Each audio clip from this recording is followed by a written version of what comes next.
True peace, Kens and Kenettes. I am back at y'all with another one. And if you're trying to stay ahead of the game, you should go ahead and subscribe to Peep the Slang. SVB and Signature Bank were just the tip of the iceberg. Man, Peep the Slang. We're gonna get into this article. Just came out today. The demise of Silicon Valley Bank and Signature Bank was just the tip of the iceberg. As it turns out, hundreds of banks are at risk. This explains why the Federal Reserve and U.S. Treasury rushed to provide what is effectively a bailout for the entire banking system. Man, peep the slang. In the first week, the Federal Reserve handed out more than 300 billion in loans through its newly created Bank Term Funding Program, BTFP.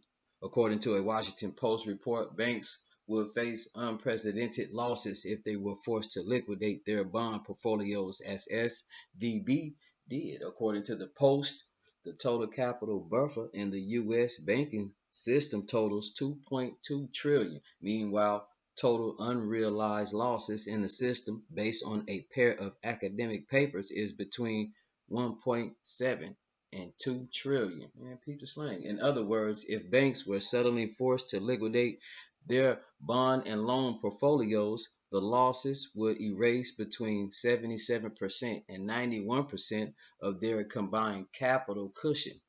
It follows that large numbers of banks are terrifyingly fragile.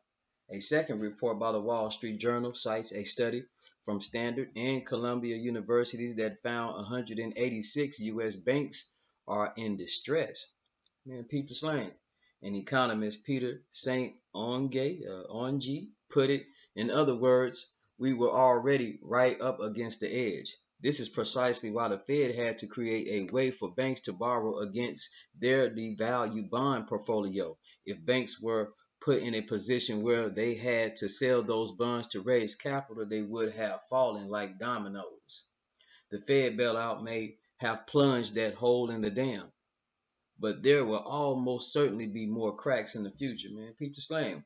So how did we get in this situation? Peter Schiff summed it up during the interview with Liz Klayman. It's because of the government that Silicon Valley was in the position that it was. The reason it owed so many long-term, low-yielding U.S. treasuries and mortgage-backed securities was because the Fed kept interest rates at zero for so long. And the reason that it chose those assets because banks regulators kind of pushed banks into treasuries and mortgage-backed securities because they gave them favorable accounting treatment. Keep the slang. They don't have to take any haircuts. They don't have to mark them to market. So the government created the problem. Man, peep the slang. Saint went on more detail in an article published on the Mize Wire. In shorts, while tech bros and loose bankers hog the headlines, what drive hundreds of banks to the edge is our crony banking systems. In this case, rapid Fed rate hikes crashed into a banking system that fractional reserve banking and the Fed's lender of last resort, LOLR, permanent bailout, have driven to permanently drive as fast as possible, as close to the edge of the cliff as possible.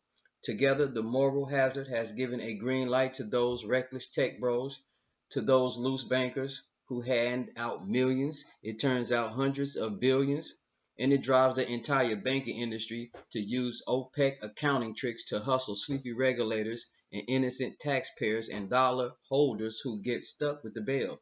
The bankers themselves sleep like babies because they know you'll cover their losses, but they keep their wins. What turned this rigged casino into a crisis is the past year the Fed hiked rates at the fastest pace in 50 years, from 0% last March to 4.5% to 4.75% today. They did this in a desperate bid to cancel the inflation they caused by financing 7 trillion in deficit spending and COVID lockdowns. Indeed, those of us who wondered why voters stood by meekly had only to look at the flood of money going out the door. These reckless hikes savage long bond prices, by far the most popular asset in bank vaults. Across the board, long bonds fell 20%, feeding an estimated 10% plunge in all bank asset values. In essence, the bank thought it had a dollar in the vault, but turns out it only had 90 or 80 cents. In the case of high flyers like Silicon Valley and potentially hundreds more, it was more like 60 cents. Few banks can survive that. So what's next? St. Onge said probably a lot of pain and a lot of inflation caused by more bailouts, even as the economy spirals into a recession. In other words, stagflation. I did a song on that.